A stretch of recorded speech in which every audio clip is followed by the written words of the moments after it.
Thank you, Deputy Speaker. This is very strange, isn't it? I mean, it's difficult to know what the chamber is expected to make of this motion. The member opposite, he's been here for a few months now, and they talk of him as a future Prime Minister. The future Prime Minister, he talks quietly as a future Prime Minister, possibly the next Liberal Prime Minister. Why, you might ask? Well, he can talk in full sentences. The bar's pretty low. He doesn't seem too extreme, as we heard from his measured, reasonable, statesman-like tone. He impersonates a normal person. But then he goes and does something really weird like this. He moves a motion, bringing on a debate, praising the former Liberal government's, the Morrison government's economic management. I mean, seriously, it's been 6 months since the election and we get the shock horror routine. Wages are too low, electricity and gas is too high, the cost of living is out of control.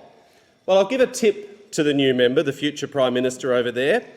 A big advantage he has in his quest is that he was not a member of the Abbott-Turnbull-Morrison circus. Own that! Don't be doing silly things, moving motions, trying to defend their incompetence. But I should say sorry also for tagging you as a future Prime Minister, because Josh Frydenberg, he was a future Prime Minister. What happened to Josh? Where'd he go? Dave Sharma, my friend Dave, he was a future Prime Minister. He lasted a term.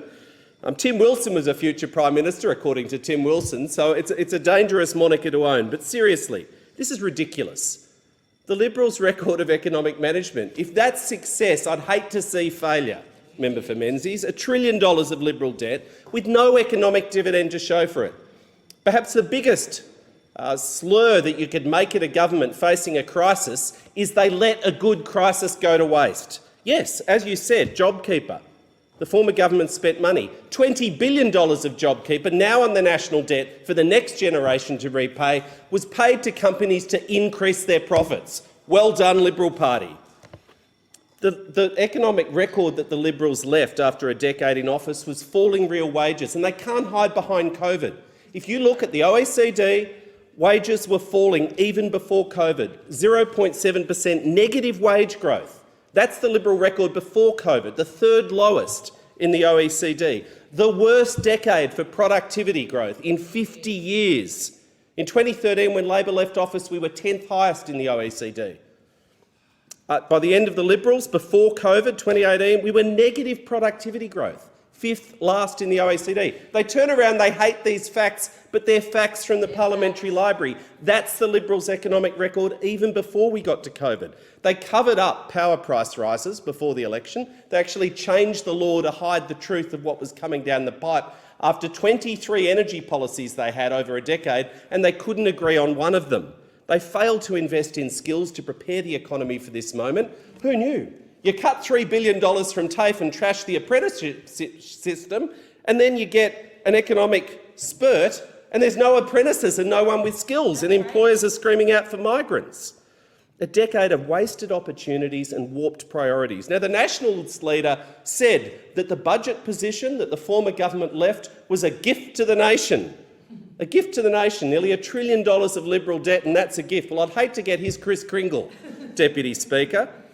The government's budget delivers on our election commitments. Responsible cost of living relief without putting upwards pressure on inflation. Cheaper medicines, cheaper childcare, more affordable housing, and we begin the hard yards, the long, hard road ahead of budget repair. Now, I was told by the contribution of the member for Menzies that the government was engaged in reckless spending, straight from the talking points of Liberal Party propaganda we read out on Sky News. Reckless spending, apparently. Well, adult government is back. Let's deal in facts. Unlike the Liberals and the Nationals, we did not spend the record commodity income boom in this budget.